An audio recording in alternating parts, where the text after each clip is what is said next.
MMA didn't just appear out of nowhere. It's a sport forged over thousands of years, born from ancient blood sport and refined into one of the fastest-growing competitions in the world.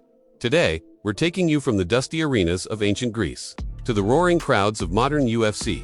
This is the complete history of mixed martial arts. Number 1. The Ancient Warriors. Long before Bruce Buffer was shouting its time, there was another voice, echoing across ancient stadiums, calling warriors to battle. In 648 BC, the Greeks introduced Pankration to the Olympic Games, a brutal hybrid of boxing and wrestling with almost no rules. Fighters could punch, kick, grapple, choke, and submit their opponent. The only things banned were biting and eye gouging. Matches didn't have rounds, judges, or scorecards. They lasted until one fighter was unconscious, injured, or forced to submit, and the crowd. They often demanded nothing less than complete domination. Pankration wasn't just entertainment, it was combat training for war. Soldiers trained in these techniques to prepare for real battles where adaptability meant survival. Ancient accounts tell stories like that of Arichin of Fergalia, who, in his final Olympic match, was trapped in a deadly chokehold.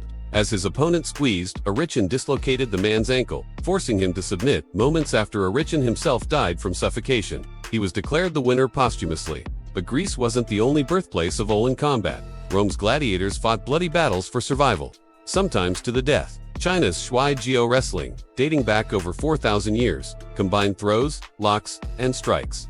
African wrestling traditions, such as Senegalese lam, mixed striking with grappling in open fields. Indigenous martial arts in the Americas incorporated headbutts, joint locks, and submission holds long before the term MMA existed. These global fighting styles were the roots of mixed combat, planting the seeds of what we now call MMA. Number 2. The Forgotten Centuries. As time passed, martial arts became more specialized. Boxing focused only on punches. Wrestling mastered throws and pins. Karate, taekwondo, and kung fu emphasized striking, forms, and discipline. The art of combining styles all but disappeared from mainstream sport. Combat competitions turned into point-scoring systems, exhibitions, and rituals.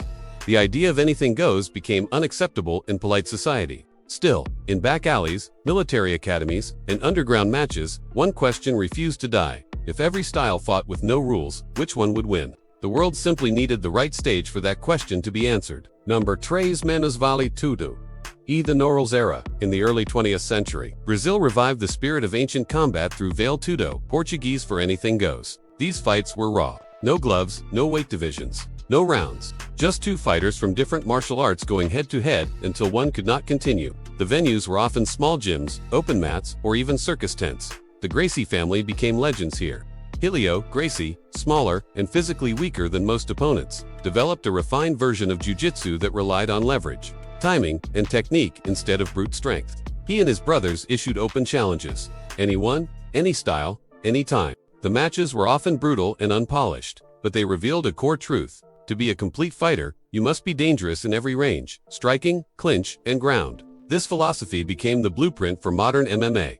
Number 4. Japan's MMA explosion. While Brazil was testing the limits in gritty challenge matches, Japan was blending entertainment with realism. Organizations like Shuto and Pankration combined professional wrestling's pageantry with legitimate competition. Fighters wore hybrid gear, sometimes open finger gloves, sometimes barehanded, and used rules that allowed striking, grappling, and submissions. Then came Pride Fighting Championships in 1997, an organization that many still call the golden era of MMA. Pride events filled Tokyo Dome with 50,000 screaming fans. They didn't just introduce fighters, they created superheroes and villains.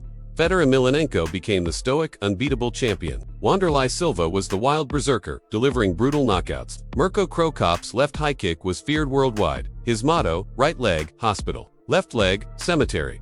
Pride rules allowed things the UFC didn't: stomps, soccer kicks, knees to the head of a grounded opponent, making the fights faster and often more violent. Number 5. The birth of the UFC in 1993. The Ultimate Fighting Championship debuted in the United States. The pitch was simple: which martial art is the best? The first event looked like a real-life choose-your-fighter video game. You could see a sumo wrestler against a kickboxer, a boxer against a wrestler. There were no gloves, no time limits, no rounds, and no weight classes. Royce Gracie shocked the world by defeating much larger opponents using Brazilian Jiu-Jitsu, a style most Americans had never seen. His success proved that technique could neutralize size and strength. But as the sport's popularity grew, so did criticism. Politicians like Senator John McCain called it human cockfighting. Pay-per-view providers dropped the UFC. and many states banned it outright. To survive, the UFC introduced unified rules, gloves, rounds, judges, weight divisions, and banned techniques. These changes made the sport safer and more palatable for mainstream audiences. Number 6. The Zuffa era. In 2001, casino owners Lorenzo and Frank Fertitta, along with their friend Dana White, bought the UFC for just $2 million. What they did next changed combat sports forever. They cleaned up the UFC's image, negotiated TV deals, and marketed fighters as both athletes and personalities. The turning point came in 2005 with The Ultimate Fighter reality show. The finale between Forrest Griffin and Stephan Bonnar was an all-out war. Even though Griffin won, both men earned UFC contracts. Many credit that fight with saving the UFC and putting MMA on the mainstream sports map. Number 7. Modern MMA. Today, MMA is a multi-billion-dollar global sport. The UFC is the biggest organization, but others like One Championship, Bellator, and PFL keep the competition fierce. Modern fighters train in all disciplines: boxing, Muay Thai, wrestling, Brazilian Jiu-Jitsu, judo, and more. The days of one-dimensional specialists are over.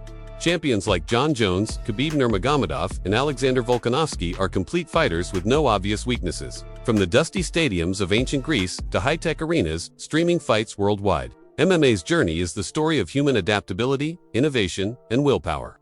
Number 8. The future of MMA. The next chapter could be even wilder. Technology will bring AI fight analytics, VR sparring simulations, and new training tools. Sports science will help fighters recover faster and extend their careers. Global expansion means more champions from regions like Africa, Central Asia, and Eastern Europe. Imagine cross-promotion super fights, or MMA, in the Olympics. The only certainty: the future will be as unpredictable as the fights themselves. If you enjoyed this journey through MMA history, hit that like button and subscribe, because next time, we're diving into the greatest rivalries in fight history.